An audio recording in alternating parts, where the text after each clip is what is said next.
Call to order the special meeting of the San Paulo City Council this Wednesday, January 14th, 2026. If you'd all please stand, let's do the flag salute. Councilmember Chavez, would you lead us in the flag salute? Sure, please stand. Put your right hand over your heart. Ready, begin. I pledge allegiance to the flag of the United States of America and to the republic for which it stands, one nation, under God, indivisible, with liberty and justice for all. Thank you. Thank you. Madam Clerk, would you please do a roll call? Councilmember Chavez. Present. Councilmember Ornelas. Vice Mayor Crosswhite. Present.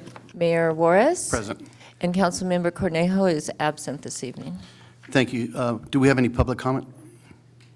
I've received no public comment cards if anyone wants to make a public comment. Thank you. I believe our city manager would like to make a public comment or a public presentation. I would. I didn't submit a speaker card, but if you'll allow me, we have a new face in the audience, and it's my pleasure to introduce to the council and to the public our new deputy city manager, Dr. Amina Mears, who's in the back there.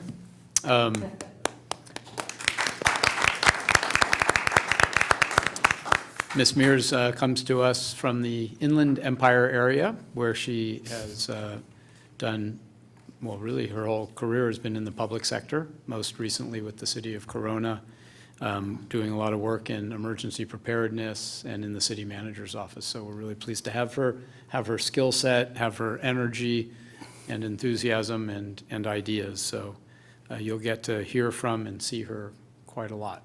Thank you. Coming years. Well, she doesn't fill out a speaker card, but we'd be honored to have you at least give us a few words, please. Oh, sure. Thank you. Very shy, by the way, so. If you can speak, and the speakers always will record. Well, Mayor, council members, very happy to be here. I always, I've been telling people that the city of San Paulo, when they ask me what it's really like my city, my home city of Fontana. I call it a small city, but with big charm and big aspirations and big hope. So I'm very, very happy to be here, very excited to serve, and very grateful to Mr. Danziger for, seeing the light in me and allowing me to join the team here. So thank you. Comments? Oh, well, welcome from the council. And Mr. Mayor, Yeah, would you like to do the closed session report? Castillo? Thank you. This evening, council recessed in a closed session for item 5A on the special agenda for our 4:30 special meeting. Conference with real property negotiators pursuant to Government Code 54956.8. Property negotiated was east-southeast of Hellick Drive and Telegraph Road, known as the Triangle property. Agency negotiators were James Mason, Community Economic Development Director. Negotiating party was Xavier Magnan. Under negotiation were price and terms of payment. That there are no reportable actions taken, and that concludes my report. Thank you, Ms. Castillo. We'll go to item number 4, public hearing. Madam Clerk, do we verification of posting by the city clerk? Yes, Mayor. Declaration of conflicts, if any? Mr. Mayor? Yes. Due to an abundance of caution, I'm recusing myself from item 4A, amendment to number 4, to development agreement. Although there is no legal reason for recusal, my decision falls on the ethical standards and practices, as I was not involved in the initial development agreement due to stake of ownership and don't want to create any public confusion that would question my integrity. And to avoid an apparent conflict Apparent. of interest. Well, thank you, Councilmember Chavez, for your recusal. Thank you. Let's see. Declaration of ex parte contacts, if any. We're going to open the public hearing. Staff presentation. This will be with Monica. That'll be me, Mr. Mayor. Can I have the PowerPoint?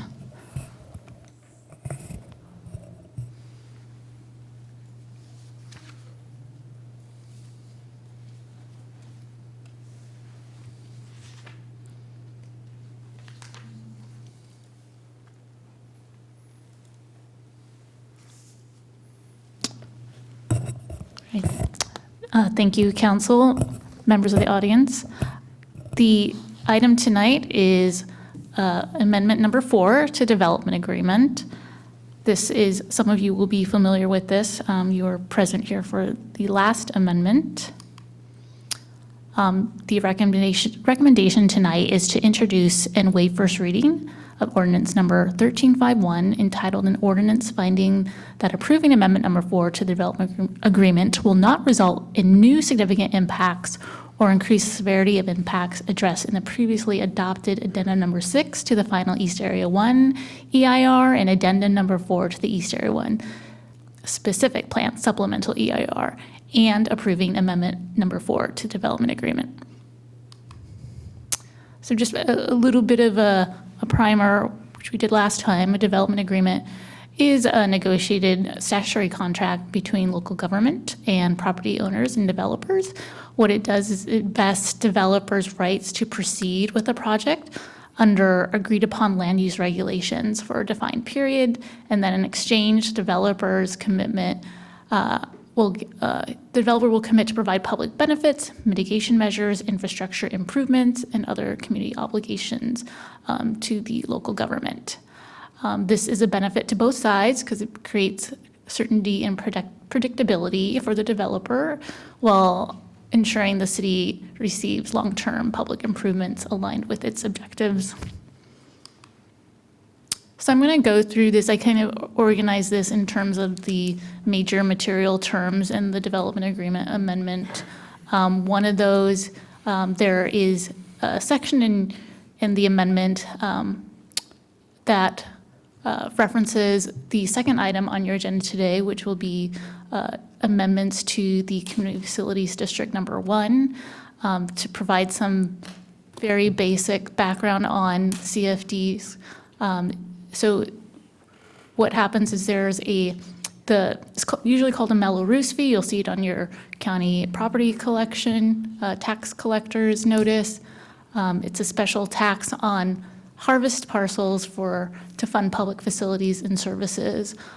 These are taxes that are then used to reimburse the developer, this case LLCB, for their construction of public facilities. And public facilities and services are only those that are made necessary because of the development. The harvest consists of improvement areas A through C. Tonight's item, it will only affect improvement area A. It will not affect improvement area A, it only affect B and C, and I have a map here just to illustrate. It's pretty tiny, but the upper two sections, area C and area B, those are the only portions of harvest that will be affected by the CFD amendments. In improvement area A, that has already had its amendments take effect some time ago. Improvement area B is known as the Foothill neighborhood. That's the area that Lennar is developing. Improvement area C is known as Santa Paula Creek. That is up for development in the future and currently owned by Lehman Lewis. So under this proposed amendment, I'm going to give just the very basics, and then I'll have our CFD council get into more of the details. So generally speaking, once the amendment is approved, the city is going to receive $250,000 plus 4% annually starting fiscal year 28-29 until what is known as the transition period or transition event. And that will be for purposes of park maintenance, but it could also be used for other municipal services and maintenance needs. Then what will happen is after that transition period, which is defined as the earlier of fiscal year 67 into fiscal year 67, 68, or when bonds are fully repaid for each of the improvement areas B and C, then the city will see at least around annually $750,000 in the early years and up to an annual 10 million in the later years. And this is all subject to market factors. If there's anything Mr. Fama, who's on the Zoom call, might want to add or explain further about how the CFD amendment might work, here's your opportunity to explain those details to the council. Yeah. Yeah. Thank you. Dave Fama here. Can you hear me okay? Yes. Yes. Great. So, Monica, you did a great job of explaining on a high level what the amendments would involve. There's procedural steps that need to go through that relate to the next resolution up for consideration. Mike Medvey's also on. Mike does what we call the rate method of apportionment, which would reflect some of these changes that were mentioned. So at this point in time, I don't have anything to add, but certainly can answer questions. And I think when we get to the next item, we can bring out more detail. Okay. Do you mind if I? Yes. Our finance director would like to speak. So like Dave said, the next staff report is really our time to shine, but that really is dependent on this staff report. If this staff report gets approved, then so would the next one as an introduction to the process, right, Dave? I'm not mistaken in that? Correct. So we really thought that it was important to have this conversation right now, and we'll get a little bit further into it when you see the chart of estimated surpluses. But I do want to highlight the partnership that the developer and the city have really worked on towards this, because originally this was $250,000 for the first 5 years, and that alone would not have, me personally, I'm a numbers person, so I was thinking the $2 million, which it wasn't a guarantee, but the $2 million in revenue surplus deposit, I'm much more comfortable now that the 250 is for the rest of the term. And we'll talk more about it in the future, but I did want to note that early on in this conversation. Yeah, and I framed the conversation in that we're talking about surplus, just for the public and for the council to review. So the special tax, which is levied by the city for the CFD, as was mentioned, it can pay for facilities and services.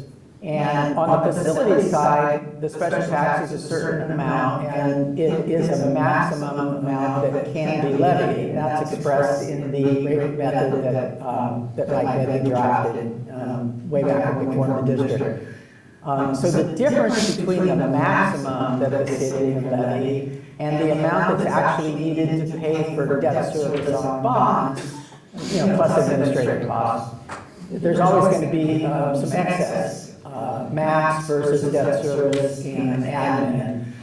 That's what we're talking about tonight. When you hear the word surplus, that's what we're talking about. The money that would be left over from the levy annually after debt service and administration is paid. Yeah, I'll just, to add some context from a 20,000-foot view. The way that I see this change is that in the initial years during the bond term, the special tax D, which is the money that goes to the city to pay for services, it's a lot of money, but I would say that in most modern CFDs, it would not be considered sufficient to fully cover a home's service burden. I think with the transition year, after the bonds are paid down, when the tax B is increased to take over some of the room that the tax they used to occupy, I think the best way to think of that is, even though every dollar that is going to be spent on services, in a way, it's kind of making up for the time during which the services tax was a bit lower. So really, to me, I think this deal is great for the city because overall and over the long term, these homes will be paying their own way in terms of city services. They're not going to put a burden on the city budget in the long term. And this just happens to be a solution that uses two phases. The initial phase when the bonds are being repaid, and then the subsequent phase when the services are the predominant thing that is funded with the special taxes.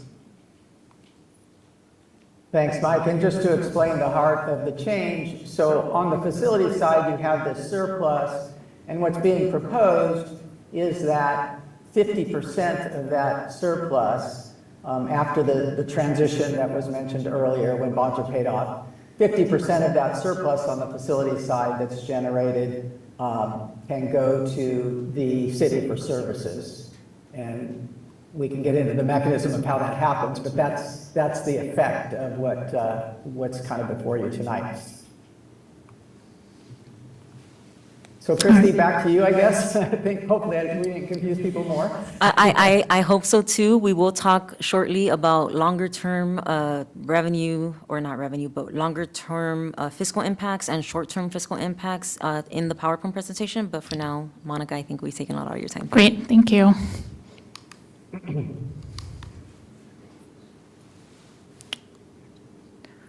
So a little clicker error here. Oh.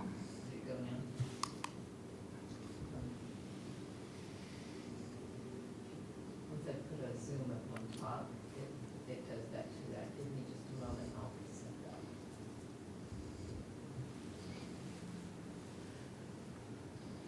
Any questions while we have the slides return? Oh, here we go. Try it. Yes. Sorry about that. All right. The next major material term, of terms, I should say, relate to the sports park. So one of those terms would, in exchange for the CFD amendment, the city would be required to maintain the park at a first-class level in order to ensure that the city, with our Parks and Recs director and Limoneira Lewis, negotiated a sports park maintenance program. And that is included as one of your handouts. That was, I apologize, was not attached as an exhibit to your agreement, but you will have that in front of you at the dais. So that explains in detail what the program consists of. Second, in terms of benefits to the sports park, both Limoneira Lewis and Lennar will be contributing a general plan maintenance fee credit. They'll be given credit, and those funds will go towards sports park construction and maintenance. Another term affecting the sports park is the water rights accounting. So at the conclusion and acceptance of the sports park, which concludes at phase 2, then the developer will perform an accounting of actual water use, and then we will determine if the developer is entitled to a credit or return if the city uses reclaimed water to irrigate the park. So any reclaimed water that is used, that will be offset from whatever, that will be included as part of the water rights accounting. We'll credit them back that reclaimed water amount. And then one, I wanted to point out that the Planning Commission made a recommendation to council to what was originally performing the accounting 2 years after sports park acceptance to 5 years after sports park acceptance to, in the commission's view, get a more accurate assessment of the water usage there. Another term relates to public improvement reimbursement agreements. Once this agreement is approved, and this is already a part of our original development agreement, we will begin negotiations to enter agreements that will reimburse LLCB the costs that it incurred in building certain public improvements that exceeded its fair share. And specifically, those include the bridge, the Halleck and Telegraph intersection, Halleck and State Route 126, Palm and Santa Paula, 12th Street and Santa Paula, and then a water line that runs through Santa Paula Street.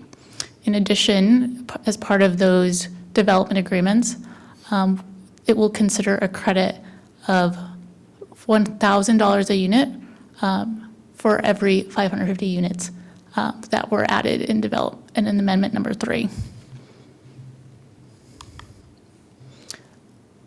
Another term of this amendment would create a timeline. This is the second attachment to your staff report that would help facilitate an existing obligation in our DA that East Area 1 approvals are on a fast-track procedure. So the parties spent a good amount of time negotiating these timelines to process permits and plan checks. So you can take a closer look at that document if you have any questions for staff. The next term relates to traffic circulation. We decided in our negotiations that it would help facilitate city control, given all the intersecting citywide improvements that are happening, that the city take control of the improvements at Santa Paula Street from 11th Street to Santa Paula Creek Bridge. We're also taking over the completion of Ojai Road and 10th Street and Santa Paula Street. It's like that three-way intersection. We also agreed to add a term that if there are any delays to these improvements, that they would be excusable delays and they would not impair and cause delay to the issuance of any building permits to LLCB. However, we would be able to hold off on release of building permits if it created serious traffic impacts or there is an immediate harm to the welfare of residents. Then there is also an agreement that LLCB would take care of any sort of construction traffic mitigation at the intersection of 126 and Hellick. Some other terms are that the city will agree to, once the East Area 1 project is fully complete, the city will agree to take ownership of land on which public storm drains are currently present. And however, we would not be responsible for their maintenance. The HOA at Harvest would be responsible for their maintenance. There is also a term that the parties would discuss the idea of the city acquiring the linear park. And conceptually, this could include, for purposes of establishing a dog park, a maintenance yard, a community garden, and overflow parking. And then there's also a discussion that the parties would engage in to consider small retail at the sports park. So in terms of fiscal impacts, this is a positive net gain to the city. The CFD changes will provide millions in perpetual long-term revenue, and LLCB is agreeing to pay some certain significant short-term revenue for park maintenance. That's $250,000 a year plus 4% annually, starting fiscal year 28-29. Then we have some reimbursements, as I discussed earlier, for oversized infrastructure. That will not come from city general fund. That will come from diffs from other developments and other sources. And those, I list up there the infrastructure that will receive reimbursement.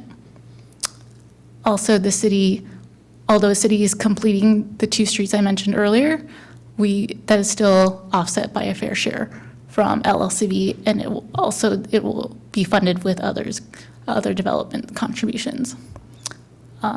We also are receiving general plan maintenance fee amounts that will go towards the sports park. And then we will be returning a $2 million deposit to Lewis after the 100,000 certificate of occupancy. So all in all, there is a measurable net gain to the city, and we'll probably be long gone when we see the millions and millions, but the city will be in good shape. And this is a good segue to go into the next item, but we'll pause here for questions Any questions from council? Question, when you say next item, on the agenda. okay. So we should ask questions on the development agreement amendment at this time. All right, so I talked with Monica earlier about potentially just clarifying, even though you really can't have one item without the other, making sure that the language was explicit, that when we approve the first, if we approve the first item on the agenda, that it would be approved, that it would not take effect unless the amendments to the CFD were also approved, which is the second item on the agenda. Just so that it's clear that those two things come as a package. So anyway, I just wanted to throw that out there. I don't know if there's anything else, Monica, that you wanted to say about that. No, I did speak by email with Lewis, and they are comfortable with that type of change. And Monica, that may be a good opportunity for Dave to explain how the next item is just the first step, and then we'll be returning to council on February. And that's why, because that next item is just the first step, that's why I just want to make sure that, since if we were able to do everything, make a decision on everything tonight in its entirety and have it be done, then that would be one thing. But because we have to put out a notice of intent, and then that has to have its own hearing and vote and all of that, I just want to make sure that it's clear that any action we take on the amendment tonight would be tied to the rest of that process. Right, so in effect, the change would be adding a new section that says the DA will not be effective unless the CFD amendment and our RMA changes are approved. Mr. Singer, you got a question? Yeah, it's just more a comment for our city attorney and finance director that council member Chavez is planning to participate in the second item tonight. So to the extent we're getting into too much detail on the CFD, it may be appropriate to have him in the room. So just please keep that in mind. Understood. Yeah, so we'll rehash the CFD amendment changes on the next item for Council Member Chavez. And real quick question. So it appears that, as Vice Mayor Crosswhite said, that item 5A might be important to pass before this amendment. That's not what I'm saying. Oh. No, I'm saying that we would make a decision on one way or the other on the first item, Right. but then it shouldn't go into effect until after the second is finalized, but just to make it clear Okay. that it won't go into effect Okay. until that second item is finalized, because that'll take more than tonight. Okay, understood. Thank you. So does this mean we should switch topics to let Councilmember Chavez? No, we're still on Okay. the development agreement item. And I'm not done asking questions on the development agreement. Very good. Thank you.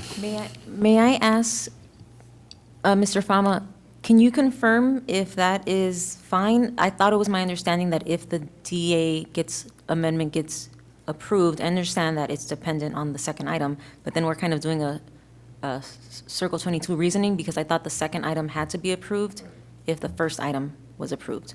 Dave?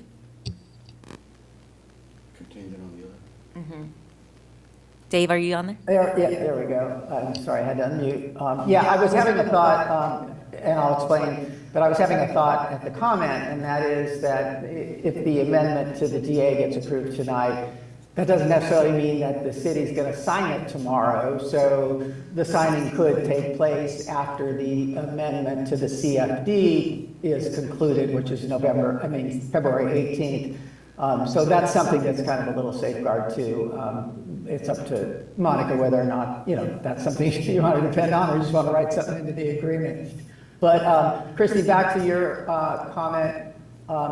Yeah, the CFD amendment is a two-step process, and so you wouldn't really kick off the first step, which is the second action item tonight, unless the DA amendment got approved. And that means that the DA amendment could be signed, but it doesn't necessarily mean, or at least in my mind, and doesn't require that it be signed after the meeting or tomorrow. In other words, it would be up for approval if and when the CFD is formalized, the CFD changes are formalized in February. So anyway, that's kind of where I was coming from on approving versus executing is a built-in safeguard. Yeah, and since this is an ordinance, it wouldn't be effective until 30 days after the next meeting that this is heard. So the odds that the agreement won't be approved before the CFD amendments are approved won't happen.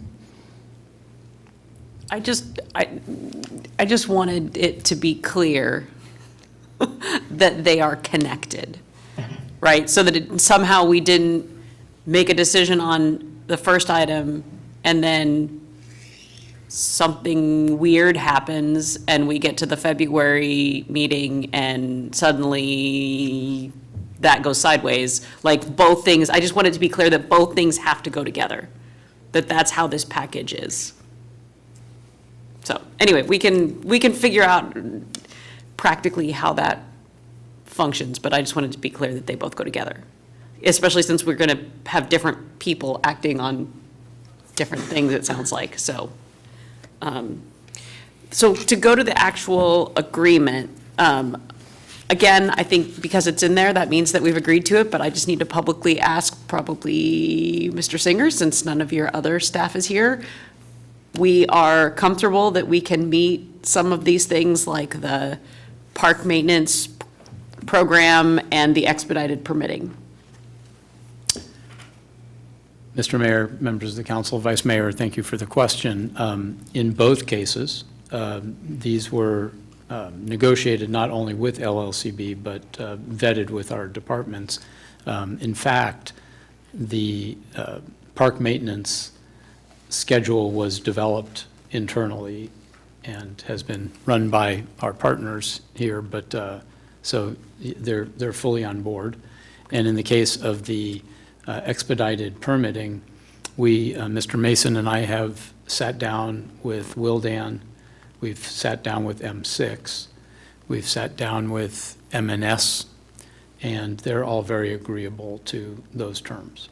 And are we going to be in a position where we can use the new software that's going to be rolling out in order to really expedite this process, or are we going to miss that timeline? Do you know? Well, so the new software will be really effective for new permits coming in. Once it's up and running, especially for your smaller projects, and I say that because oftentimes companies that aren't large enough to have a whole development team often don't know how to navigate effectively through the planning and permitting and building inspection process, and that software will be a tool for our staff and for our applicants. I think it'll be helpful to our larger developers, but they're already pretty on top of their game. Okay. And then in terms of the reclaimed water provision, I think that the presentation tonight clarified some of the other questions I had about the water provisions. But on the reclaimed water portion, because it was talking about how at the end after the park phase 2, well, first of all, can we just clarify, are there 2 or 3 phases to the park? So we've now been able to condense it down to 2, because at one point it looked like there were going to be 3. Well, it was kind of a 1A and B, and then a phase 2, Okay. right? And so now it's still basically 2 phases. Okay. So then after the 5 years after the completion of phase 2, when that reconciling happens, is the reclaimed water, is it if that happens within those 5 years, or if in 30 years recycled water is implemented, then at that point, there would be another reconciling? Can someone? So the accounting would occur 5 years after acceptance. The reclaimed water use, if that occurs before the 5 years, then it'd be factored in.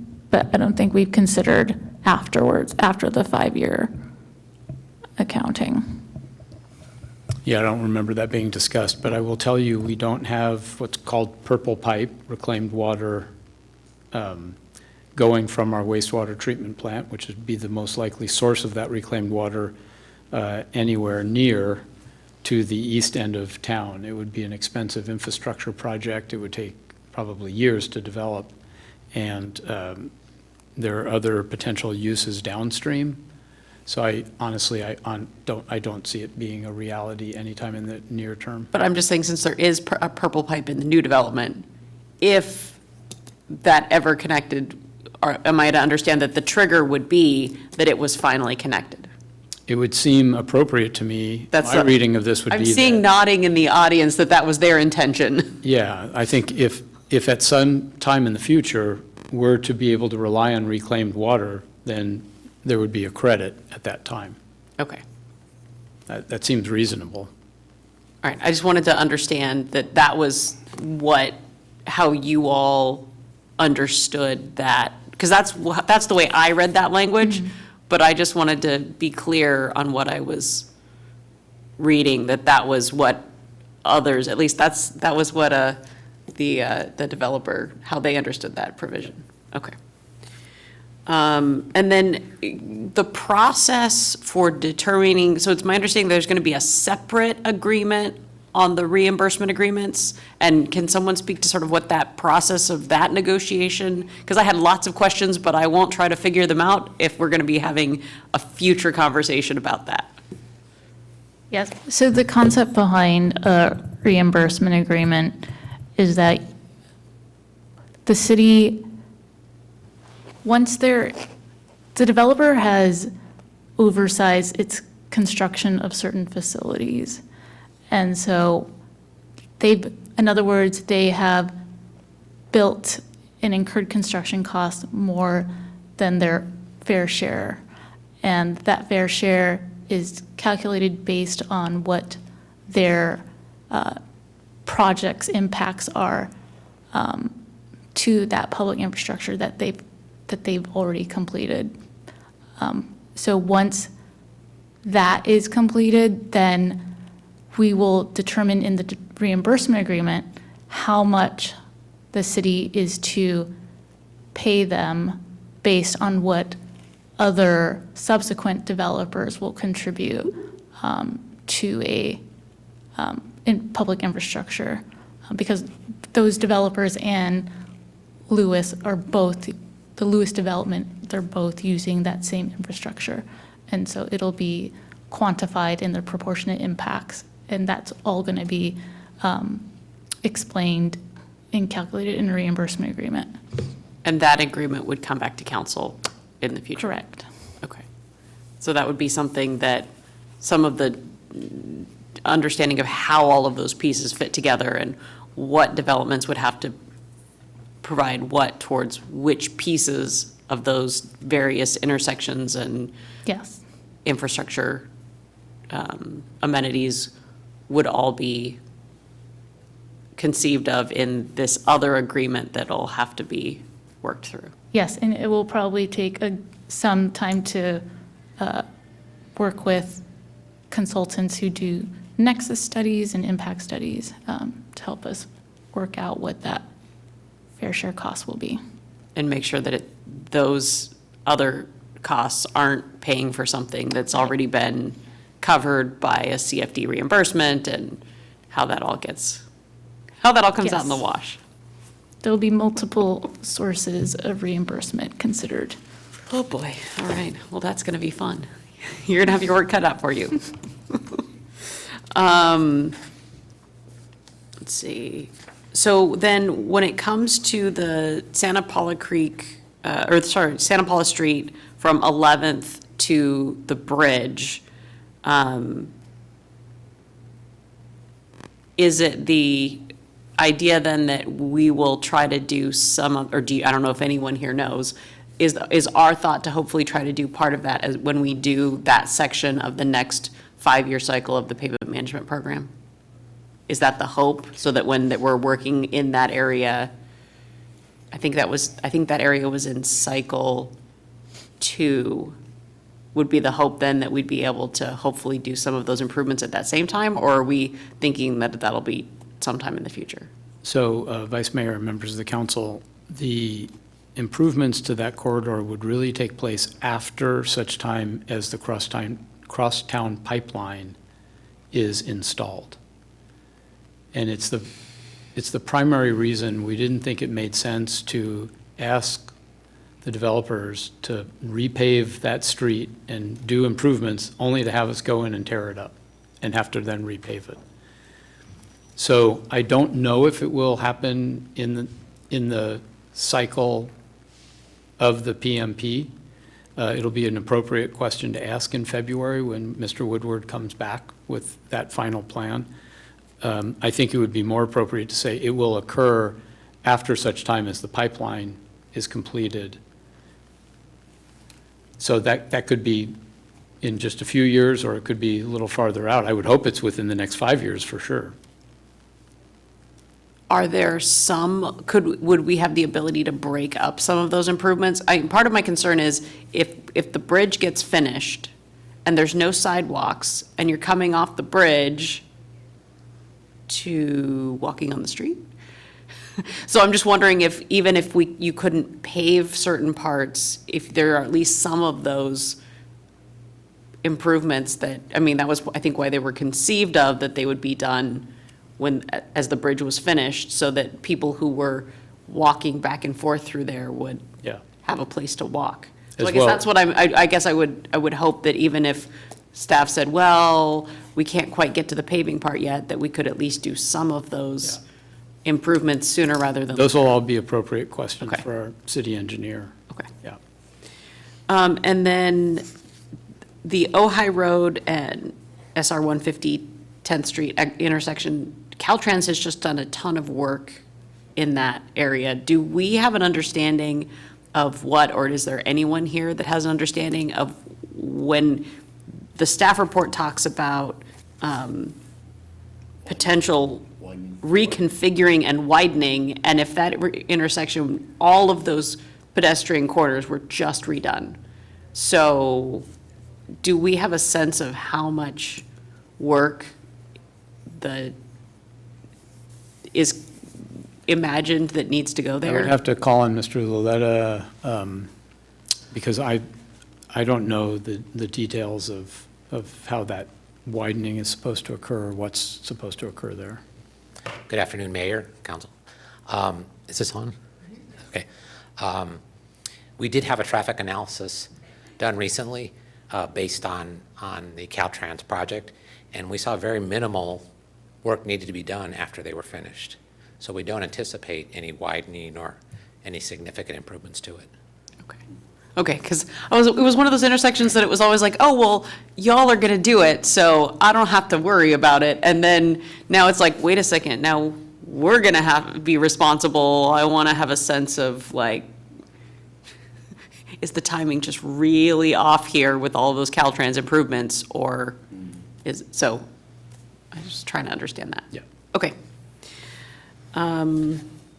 And then the storm drains, if we own them and the HOA is maintaining them, does that mean that there'll need to be some sort of a separate agreement also with the HOA in order to work out what that maintenance looks like and any kind of liability, so long as the HOA is maintaining them? Yes, there's going to be separate agreements to work out that relationship and responsibilities with HOA. And then just one last question for Ms. Ramirez. So the $2 million, oh gosh, what was that thing called? Revenue shortfall Yes. deposit. The revenue shortfall fund, we will have that because I know there was a loan towards the park thing that happened with that. Yes, and that's why the key language of due at the thousandth certificate of occupancy is so key, because then we'll have a payment due from Lewis as well. And then that will true up the loan that was made. And it's not just the $2 million, right? It's $2 million plus the interest. I'm sure Tim Right. is very eager for me to say that out loud, but yes, we'll have that. Okay. I just wanted to make sure that that wasn't somehow we were going to get to the end of the 1,000th house and go, okay, thank you.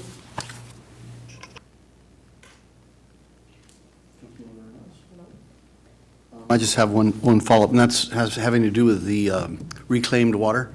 I mean, it's an interesting concept that, that could happen, and I'm here in 5 years or whatever, but, that brought up a good point about the crosstown pipeline, and that is, if we're going to spend that much time to put that in, is that also the concept to do the purple piping for the reclaimed?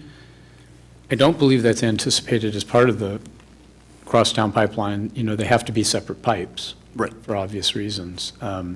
We are in discussions with two entities that are very interested in our reclaimed water. They're downstream downstream and north of the wastewater treatment plant. And it would be a lot more cost-effective to, look to allow our water to be used there instead of trying to pipe it back to the east side of town. Because it would have to be pressurized lines, and it just would get very expensive. And also, as Vice Mayor Cross always saying, we've seen all this improvement of all the crosswalks and the handicap ramps. And yeah, when I saw the report where it said widening, I thought there's good money after bad, right? Right. But now it looks like they're going to be satisfied with that's the widening of it. But anyway, it also brings up the concept that we are going to get funding for the bike path, which is going to be improvements on Santa Paula Street. So again, if we're going to be doing all that work, let's not do that before, we anticipate what's going to happen with the bike path.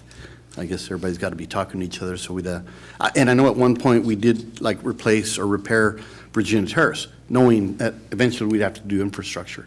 But this is a little bit different. The street isn't that bad that we can hopefully anticipate repairs before improvements. So.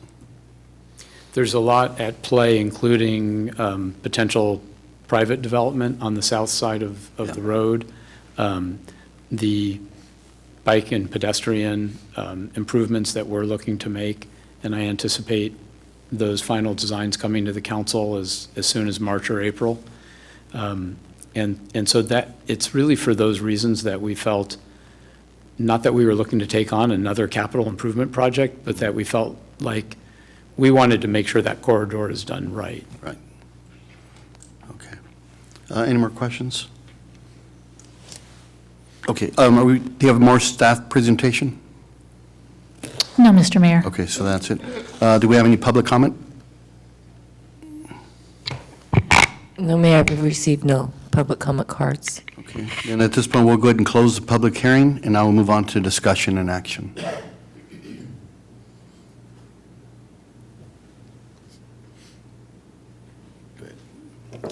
I don't think I have any further discussion.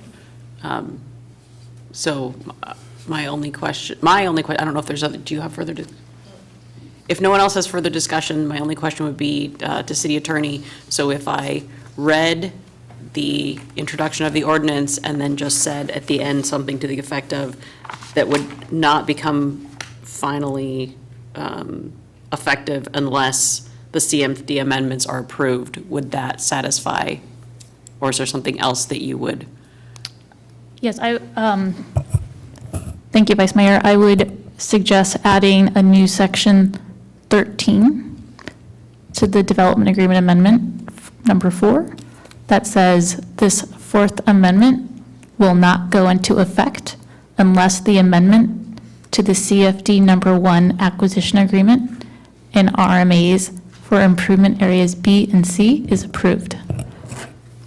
All right, so that would be a section 13. Yes. So if I read this and said, with the addition of section 13 as read by City Attorney? Yes. Okay.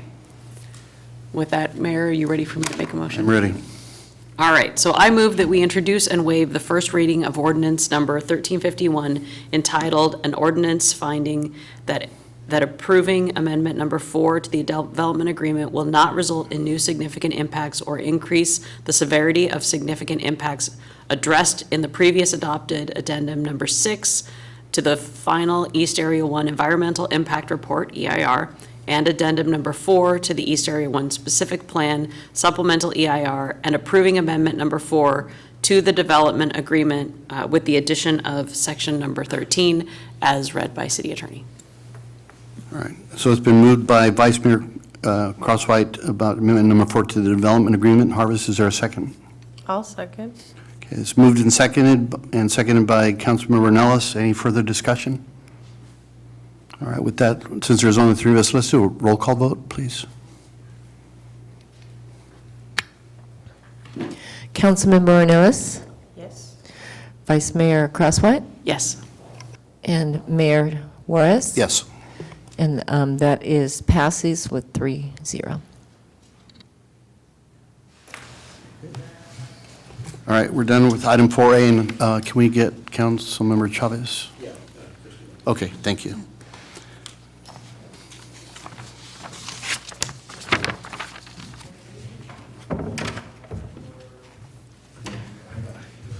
Thank you, Councilmember Chavez, for your patience. We're going to move on to action item number 5A, resolution of consideration of changes, improvement areas B and C of Harvest CFD number 1.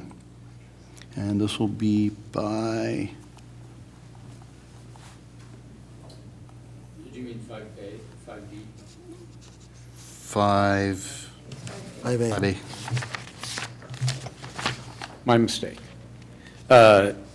Yes, so Ms. Ramirez will walk you through some of that along with our consultants who are online.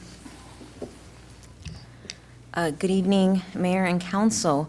In accordance with the discussion that occurred with the development agreement, but to refresh that in relation to the current staff report, during the discussions with the developer, there was an interest to amend the rate and method for improvement to Area B and C, primarily to allow the portion of the facilities component of the special tax in those improvement areas and not Area A to be used to contribute to the cost of certain city services, including maintenance of the sports park. This staff report kicks off the legal process for the changes to those, the changes to the rate and method for improvement. Earlier, you saw the anticipated surplus from the areas B and C that would partially be attributable to the city, definitively $250,000 per year, starting in fiscal year 28-29 through the end of the term. After bonds are made payable, that would then change to 50% of the surplus. I don't want to butcher the rest, so I am going to kick it off to Dave Fama for any additional questions and in case I missed any of the highlights.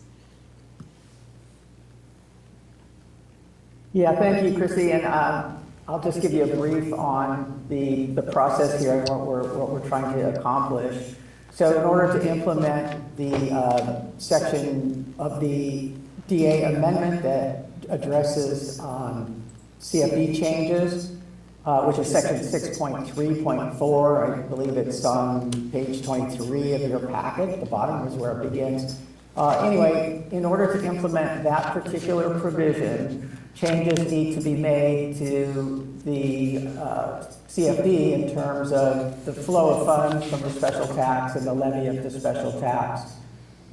So I addressed before the fact that there is a surplus, which is the difference between the maximum and the debt service. The discussions on changes initially went in the direction of the city sharing in that surplus, and through the negotiation process, what we've ended up with here is the city would not really need to share in the surplus because upon payment of the bonds, the total maximum tax for facilities would shift over to be eligible for services, and then it's going to be limited to 50%. So the bottom line was that the facilities tax would transition to a services tax at the rate of 50% of the maximum at the time of transition. And it's important to note, and Mike can address this, that there also is an escalation factor. So the scenario would be bonds pay off, we stop levying for facilities, we levy 50% of what used to be the facilities levy for services. In order to accomplish that, you have to amend the CFD proceedings that were undertaken back in 2017, I believe it was, when we formed the district. And there's a formal process for that under the government code, and it involves this two-step process that we're going through. Step number one is that the council declares to the public, basically, that they're considering a change. That's the resolution of consideration for tonight. And they set a public hearing date. And so the resolution of consideration explains what the changes are. The RMAs that Mike drafted in their amended form are attached to the resolution. And the list of facilities and services needs a slight change to allow services related to the sports park.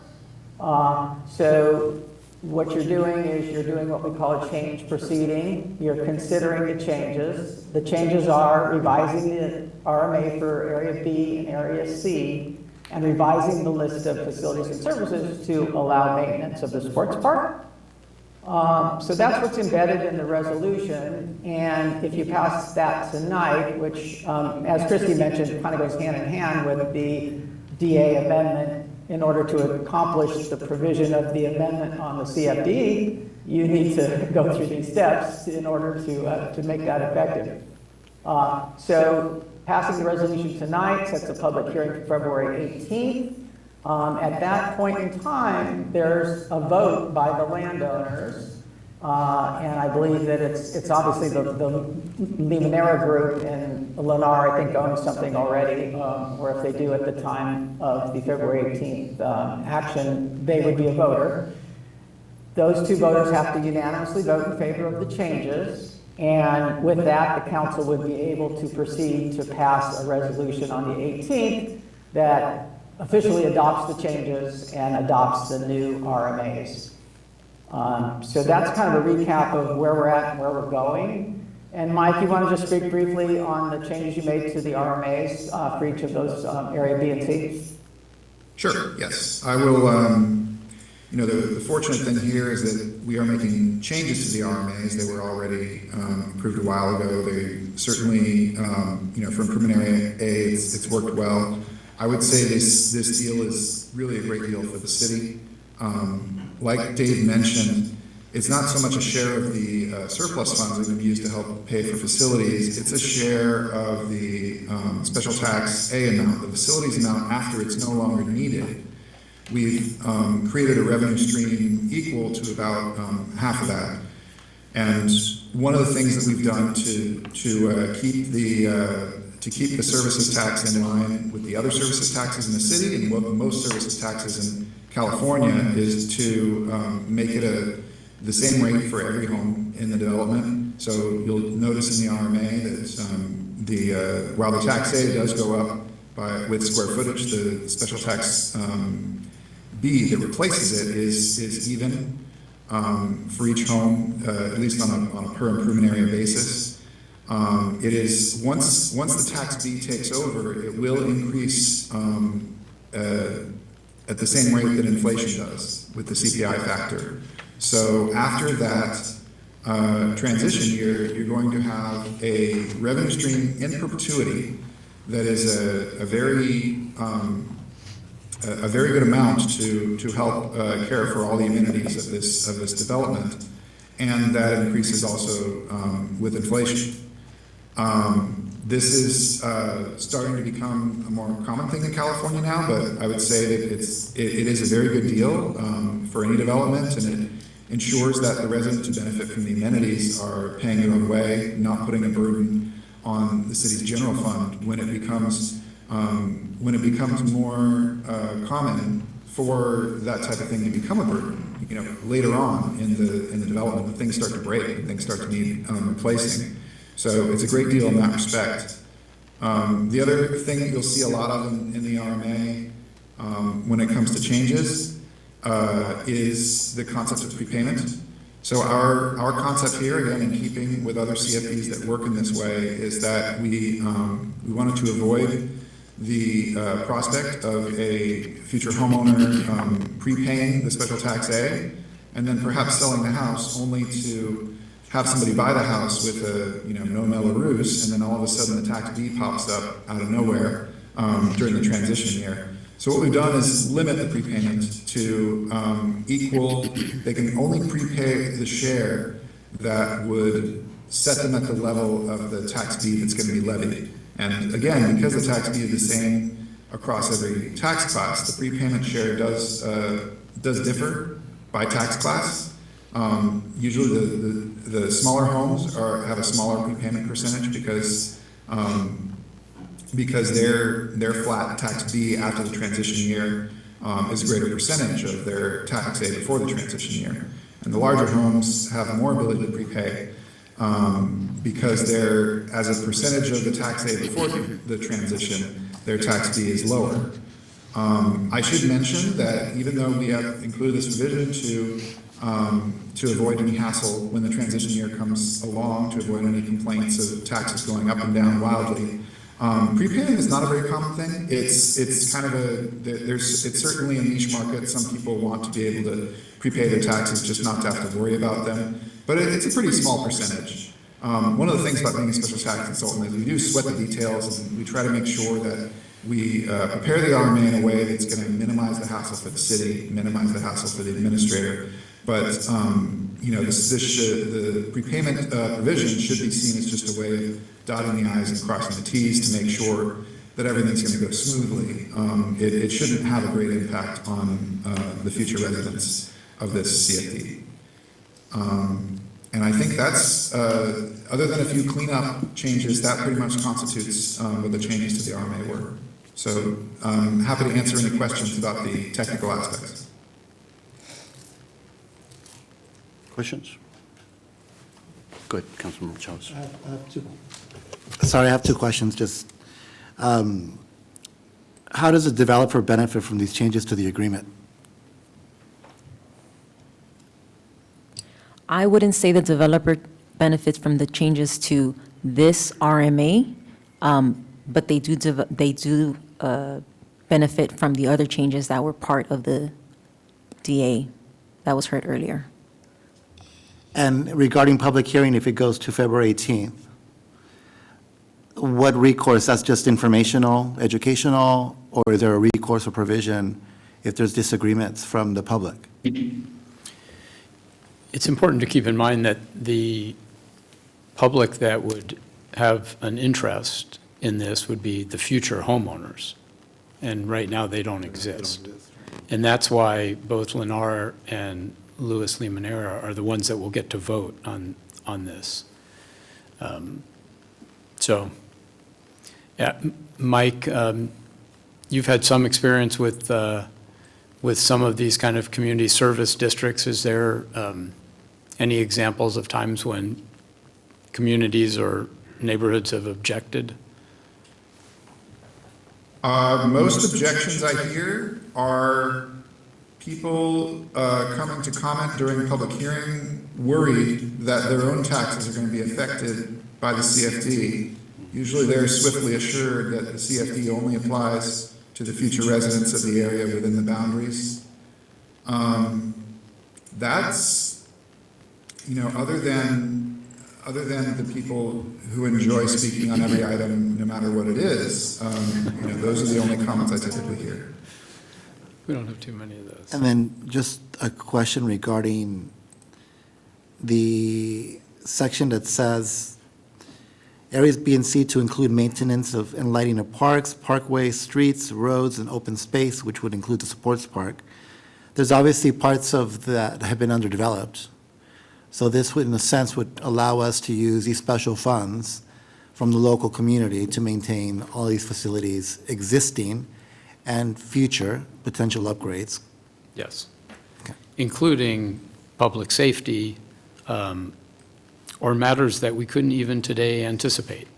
20 years ago, you wouldn't think there might be security cameras on every corner of an intersection, right? Sure. So who knows what the future has in store? But they basically become general fund monies. You can imagine with 2,000 homes out there, how we're going to afford to pay for additional law enforcement services. Or maybe there'll be an interest in developing a youth center there, or gymnasium at the park, any number of things that these funds could fund. The dog park, right? The dog park will happen well before 2067 or 68, so. All right, great, thank you. Other questions? A clarification on the last statement you made. So is it, I would imagine in the beginning years, a lot of that money will go towards the sports park, correct? So the 250,000 that will start in 2 years from now, and the increments of it will be used for the sports park. And, potentially some of the landscape medians. Predominantly, it will be used for that purpose. Correct. So then at the point that the transition event, which, none of us are going to be sitting here then, but. I won't. At the point that, maybe Gabby, at the point that the transition event occurs, then do those expenses not have to be used exclusively for their portion of those services? Because originally, when we were talking about this, my understanding was that it needed to be for that community's portion of police or Parks and Rec or other things. I'll let Mr. Fama respond to that question. Okay. Yeah, when we form these districts, we keep it general, and so the authorized services are basically encompass all the services throughout the city that are listed on the list of facilities and services that are authorized. So we don't virtually ever make it specific to a certain neighborhood or a certain community, or even to, all the homes within the CFD. Number one, it's pretty hard for a city to segregate out services that go one direction or the other geographically. And then two, the new homes benefit from services provided to all parts of the city and all the parks and all the facilities that the city has. So that's the theory behind it. But in your case here, there isn't a limitation one way or the other. It's up to the city to decide, how they want to allocate the funds and it's attributable to the new development. So presumably, it's services that serve the new development, but that's not actually written into the law. Well, and all of those services do serve the new development. I was just trying to understand, like, if we're going to have to go through and be like, all right, they are 15% of the community population, so it's going to have to go towards 15% of police and 15% of Parks and Rec and 15%, I would just, basically take each department and whether you were going to have to They're not show, but they were directly, we know that that's going to be the case, but it's a little bit of a logistical relief that they won't have to go through They don't and have to be restricted. do Yeah, that. and that's why we do that, yeah. It would be a real headache for the cities. Okay. I think it's fair to say that future decision makers will have the opportunity to decide how these funds are allocated for the betterment of the community with a focus on where they're being originated. I could envision, once the harvest is built out, if a future council were to say, we're going to use that $5 million we're now getting to just be used on the other side of town, there might be a revolt. And that would be kind of maybe irresponsible decision-making. But I think that's pretty unlikely. Well, and given how little of their property tax we actually receive, Yeah. it's helpful. Because I remember even before that transition that changed the way our property taxes worked in town, I remember we talked about the fact that development didn't outright pay for itself anymore. And so, given Yeah. the changes that have been made since then, hopefully this will help future councils be able to have things not be so challenging. I'm going to go out on a limb and say it's not even just hopefully it'll help, it will help significantly. This is not a wealthy community, and the opportunity to see a perpetual revenue source that is stable, it's not subject to economic swings, and contributes to the quality of life for all of our residents is something that councils don't get to act on every day. So it's a pretty big deal. Yeah. What else? I just have kind of a, maybe it's a rhetorical question, but is there any process in the future for those future homeowners decades from now to be able to challenge this, to reverse it or modify it? Dave, do you want to respond to that? Yeah, sure. So it's a tax, and so it's always subject to referendum. And actually, the law is unclear as to if there was a referendum, whether the voters would be everybody in the city or everybody within the CFD. There is no court case on that. We've done research on that because the question comes up, once in a while. And we're of the opinion, I guess I should say opinion because it's not official, but it's our understanding based on our research that it would take a referendum passed by all the voters in the city. All the voters in the city benefit from the services, and that's kind of the theory behind it. We've never seen that happen, but it's a tax, and all taxes are subject to referendum. Well, thank you. And I might add that while bonds are outstanding, they can't do a referendum that would impair the payment of the bonds, but we're talking about services once the bonds are paid off. So yes, that conceivably could happen. All right, thank you much, Ms. Farmer. Any other questions? Well, thank you very much for staff and finance and attorneys for everything. If there's nothing else, I think we're ready for someone if they're inclined to make a motion.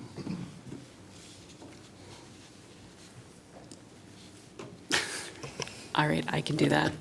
I move that we adopt resolution number 7599 stating its consideration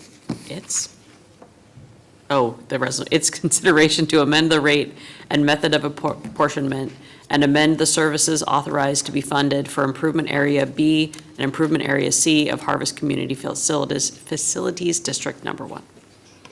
Thank you. So it's been moved by Vice Mayor Crosswhite. Is there a second? I'll second it. Thank you. Seconded by Councilmember Ornelas. Any other discussion? Okay, with that in mind, all in favor say aye. Aye. Aye. Or nay? Any nays? Okay, it passes. Thank you very much.